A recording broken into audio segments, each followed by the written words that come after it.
तो लीजिए, आज आरपीएससी सेकंड ग्रेड मैथमेटिक्स के एग्ज़ाम की सीक्वेंस में 2D के कुछ क्वेश्चंस लेके आया हूँ मैं।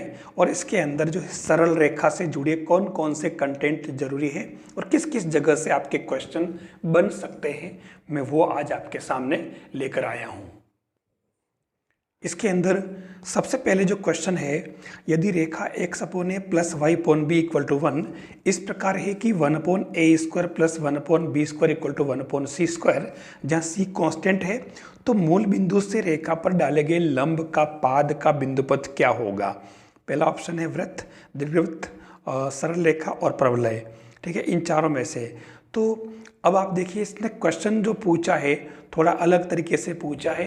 अब मैं इसको कैसे इसको मेन स्टेप्स करते हुए अपन आंसर तक पहुंचते हैं तो मैं आपको बता देता हूं। लेकिन एक बार कहना चाहूँगा कि अगर आपको आज का वीडियो अच्छा लगे तो आप इसको लाइक ज़रूर कर लें, आप अपने साथियों को भी शेयर करें और CMPC यूट्यूब चैनल को सब्सक्राइब जरूर कर लें, जो आपके लिए लगातार मेहनत कर रहा है और एक अच्छे से अच्छा कंटेंट प्रोवाइड करने की कोशिश कर रहा है। आप टेलीग्राम चैनल को भी ज्वाइन कर लें जो CMPC के नाम से है। ये मैं आपसे कहना चाहूँगा।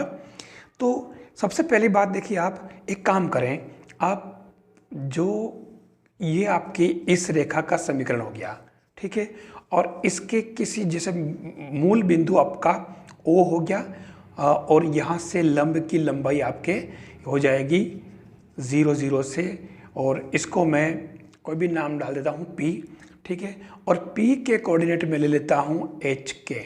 ठीक है, बहुत इजी काम। पहला काम आप ये करें कि आप ये OP डिस्टेंस निकाल लें डिस्टेंस फॉर्मूले से। तो ये क्या हो जाएगी आपके h स्क्वायर प्लस के स्क्वायर का रूट, दूरी सूत्र लगा दिया मैंने, इसको आप यहाँ छोड़ दें। अब आप O से यानी 0 0 से इस रेखा पर यानी कि x कोने पर लंब की लंबाई निकाल लें। ठीक है ना, O 0 0 से L यानी कि ये रेखा पर लंब की लंबाई, तो वो हो जाएगी आपके क्या 1 अपॉन एक्स की जगह 0, वाई की जगह 0, तो ये 1 upon a square 1 upon b square, और ये क्या हो जाएगा आपके इसको रूट में कर लें, अपन मोड में भी कर लें ताकि प्लस माइनस नहीं रहे। ठीक है, ये आपके पास में देख लीजिए काम हो चुका हमारा 1 upon a square plus 1 upon b square. और अब इसके अंदर एक काम करें, मैं अगर इसको 1 upon a square plus 1 upon b square को 1 अपॉन सी स्क्वायर ले लूँ अगर, ठीक है नहीं, मान लो, तो क्या फ़र्क पड़ेगा। आप देखें लंब की लंबाई जो है ये है और ये हमारे किसके इक्वल है, ये हमारे h स्क्वायर के स्क्वायर के रूट के इक्वल है। तो आप अगर ध्यान से देखें तो ये h स्क्वायर प्लस के स्क्वायर, और इसकी जगह आपने क्या ले लिया, मतलब सी स्क्वायर ले लो, कोई फर्क नहीं पड़ रहा है, इस पूरे की जगह तो ये आपके सी स्क्वायर बन जाएगा, आप 1 अपॉन रख दें। तो ध्यान से अगर देखें एच के अभिष्ट बिंदु पथ जो अपन लेंगे पी एच के का, वो क्या बन जाएगा x square plus y square equal to c square, और ये क्या है आपके सर्कल। तो ये आपका पहला वाला ऑप्शन करेक्ट हो जाएगा। हमारे पास में जो क्वेश्चन है अगला, सरल रेखाओं 5x plus 12y plus 1 15x plus 8y बराबर 7 के मध्य के कोणों के अर्धक x अक्ष को अगर P और Q पर काटे, ठीक है, तो P Q का मान क्या होगा, आपके पास ये दे रखा है। इन चारों ऑप्शन में से एक ऑप्शन करेक्ट है। अब यहाँ सबसे पहले बात तो आपको अर्धकों के समीकरण निकालने आ जाए, है ना, बाइसेक्टर्स। अर्धकों के समीकरण क्या होंगे, ये हो जाएगा 5x प्लस 12y माइनस 1 बटा 5 स्क्वायर प्लस 12 स्क्वायर का root equal to plus minus same ये हो जाएगा 15x प्लस 8y माइनस 7 बटा 15 स्क्वायर 8 स्क्वायर का रूट। ये अपन अर्धकों के समीकरण निकाल लेते हैं इस तरीके से। ठीक है, कोई बहुत बड़ा काम नहीं है, भी हो जाएगा। इसको अगर सोल्व करें तो देखिए हमारे पास ये इक्वेशन बनेगी। अब ये क्योंकि हमारे क्या कह रहा है कि ये दोनों अर्धक एक्स अक्ष को काट रहा है, ठीक है। तो एक्स अक्ष को काट रहा है तो आप इसके लिए y बराबर 0 कर लें एक्स अक्ष पर, ठीक है।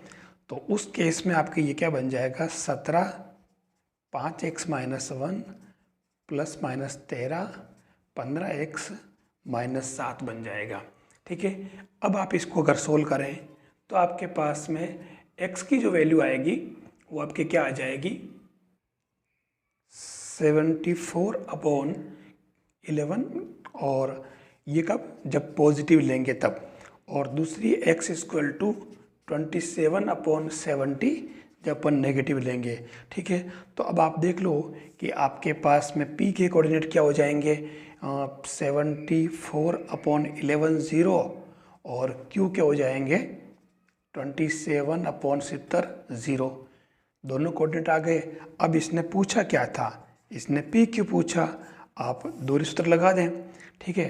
तो x2 minus x1 whole square यानी कि 74 अपॉन क्या बन जाएगा, ये ध्यान रखना इसके अंदर 0 आ रहा है, 110, ठीक है ना, 110। तो ये 110 माइनस 27/70 और इसका होल स्क्वायर, और ये 0 माइनस 0 हो जाएगा। तो इसको अगर आप सोल्व करेंगे तो ये आपके आ जाएगा 221 बटा, और नीचे आ जाएगा 770। तो ये आपके पहला वाला ऑप्शन इसके अंदर करेक्ट है। मैंने मेन स्टेप्स को करते हुए आपको इसके अंदर बता दिया है कि प्रोसेस पता होना जरूरी है।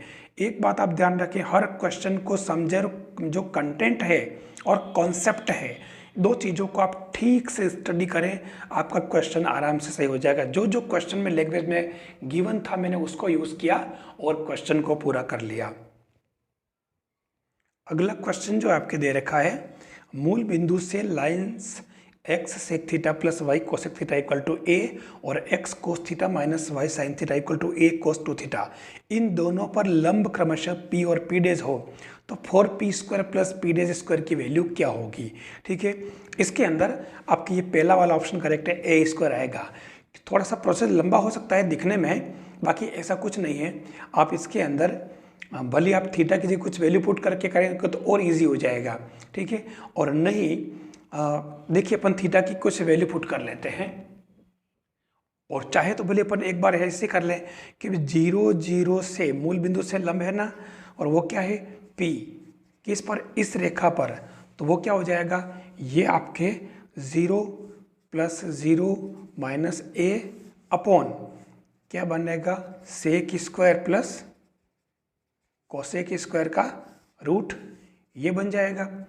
और दूसरा जो है आपके पास में 0 0 से इस रेखा पर लंब की लंबाई, तो ये आपके क्या है p डेज, ठीक है ना। तो p डेज सेम वही तरीका हो जाएगा आपके, कोई विशेष बात नहीं। तो ये क्या बन जाएगा, minus 0 plus 0 minus a cos 2 theta upon cos square plus sine square. Simple सा काम हो गया बिल्कुल। आप इन दोनों को अगर सोल्व करके करेंगे तो आपके 4p square plus p days square की वैल्यू a स्क्वायर आ जाएगी, ठीक है। ये इतना सा काम करना। आप इसमें अगर थीटा की, एक सेकंड, थीटा की जगह आप ऐसी कोई वैल्यू पुट कर दें, जैसे आपने रख दिया मान लो थीटा की जगह π/3, ठीक है। तो π/3 कर दिया तो आपकी पहली लाइन क्या बन जाएगी, लाइन L1 सेक कोस 60 बटा 2, तो सेक 60 हो जाएगा 2 यानी कि 2x, और कोसेक मतलब साइन 30 साइन 60 रूट 3 बटा 2, तो ये प्लस 2 बटा रूट 3 y बराबर a हो जाएगा, ठीक है।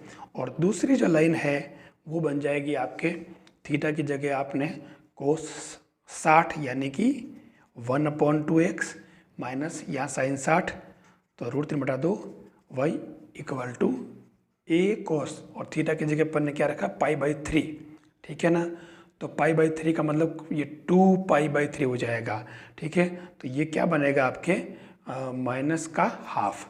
तो इन दोनों को भी आप सेम इस तरीके से करेंगे तो आपके और जल्दी हो जाएगा। ये मेथड भी आप इसके अंदर यूज़ कर सकते हो। उसके बाद आप इस पर और इस पर मूल बिंदु से लंब की लंबाई निकाल लें तो और ये कंडीशन निकालेंगे तो ए स्क्वायर आ जाएगा। नेक्स्ट क्वेश्चन जो दे रखा है, रेखाओं a x plus b y plus c equal to zero, b x plus c y plus a equal to zero और c x plus a y plus b equal to zero के संगामी होने का प्रतिबंध है। आपके पास में चार ऑप्शन दे रखे हैं।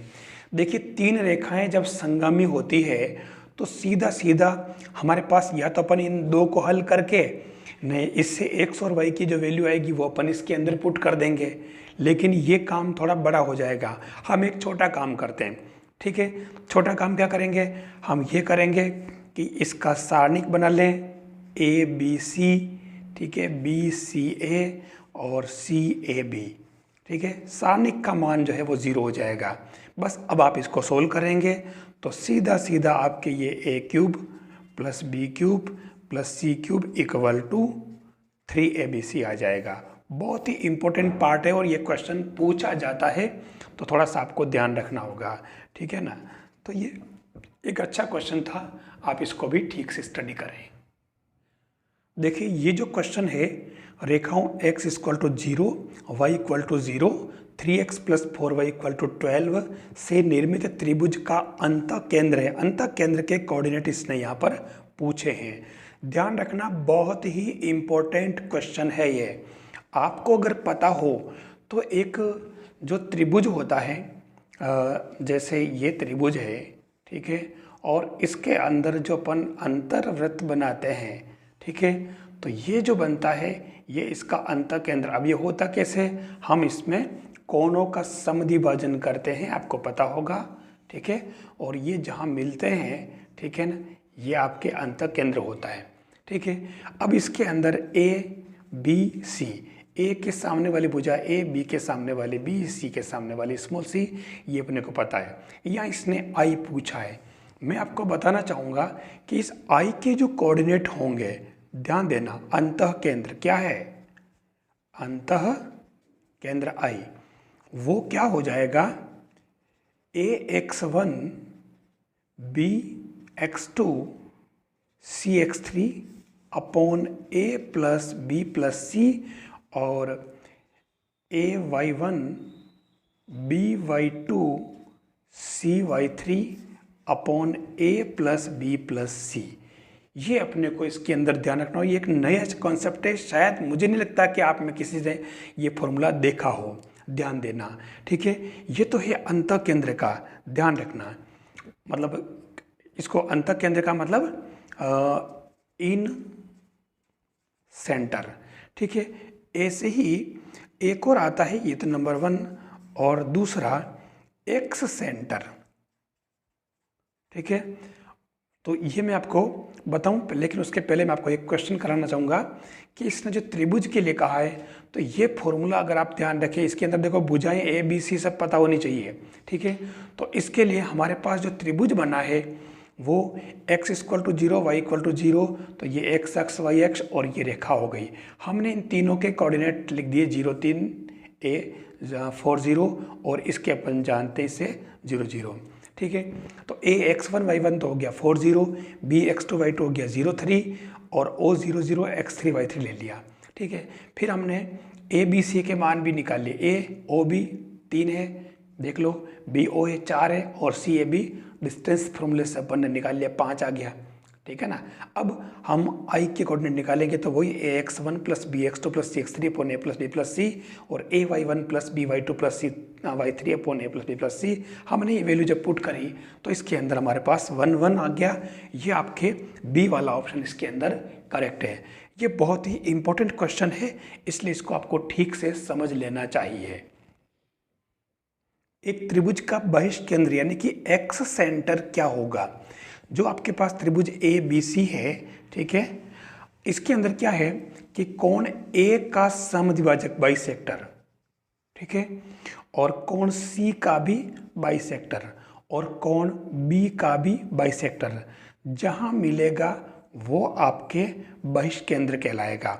और इसके I1 के जो कोऑर्डिनेट होंगे वो क्या होंगे, सेम ऐसे ही ax1 bx2 cx3 upon a b c comma a y one b y two c y three upon a b सी।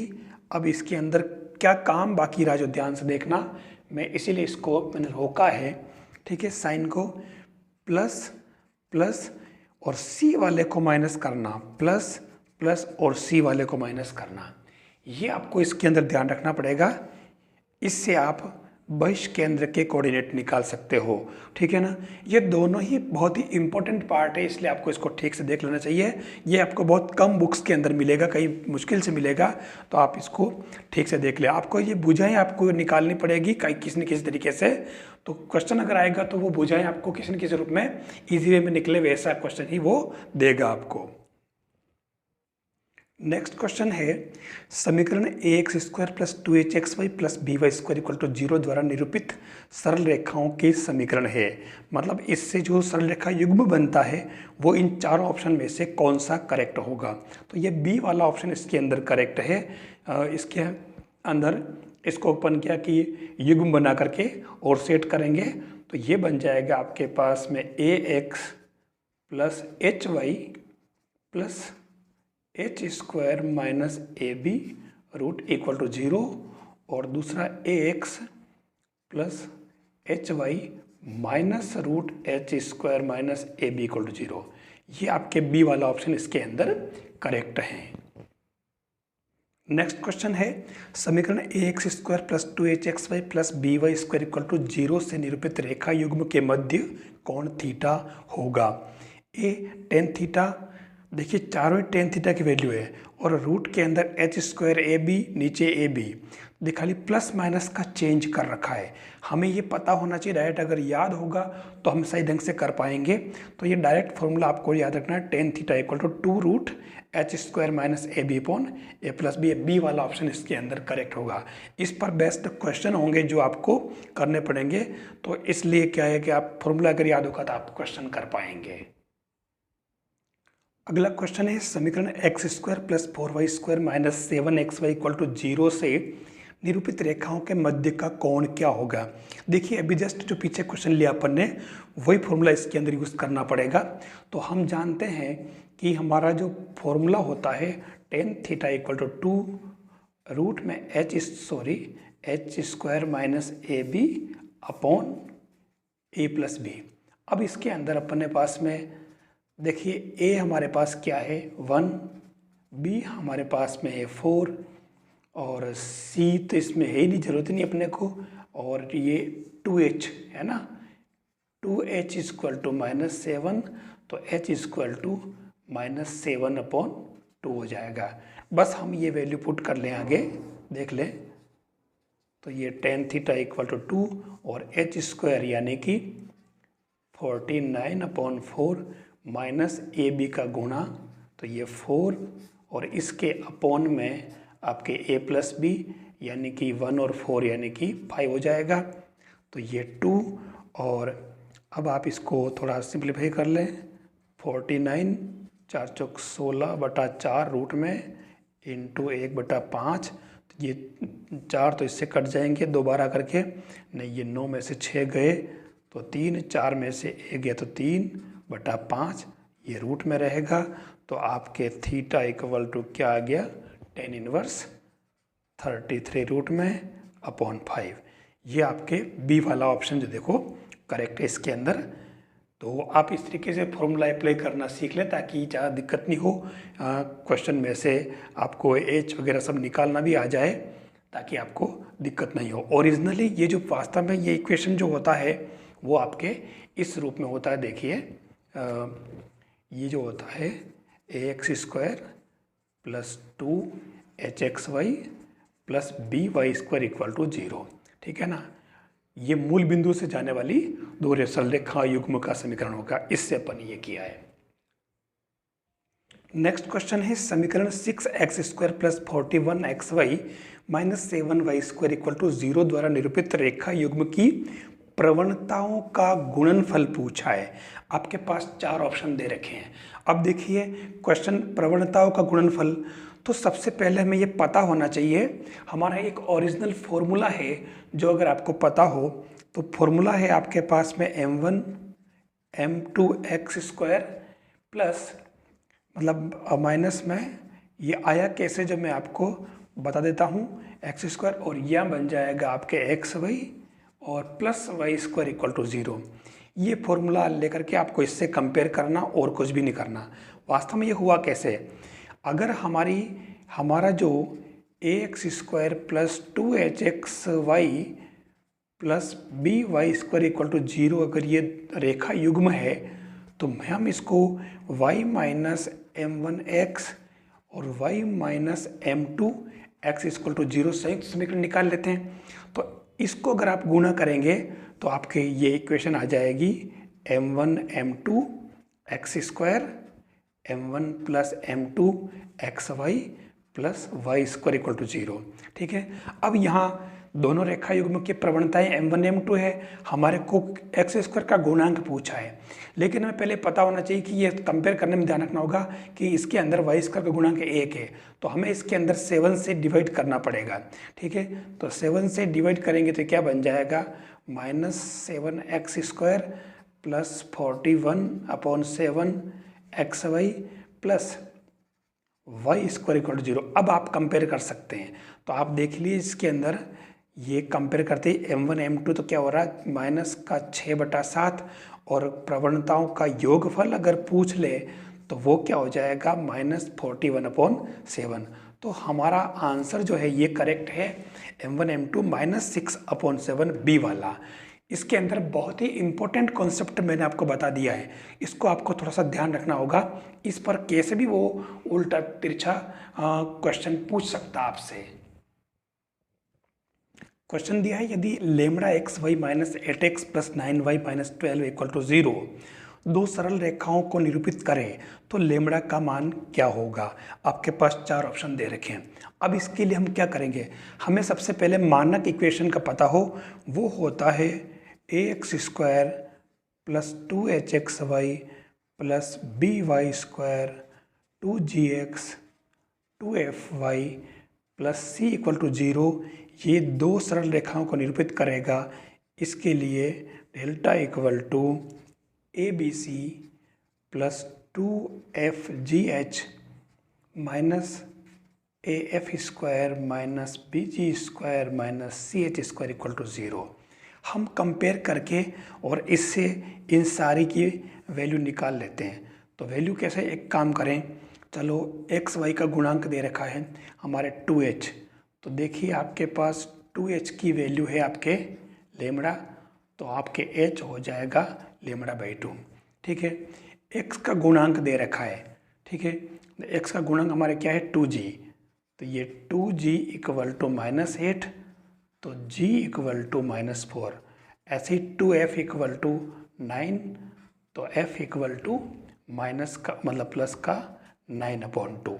ठीक है, और c जो है आपके वो -12 है।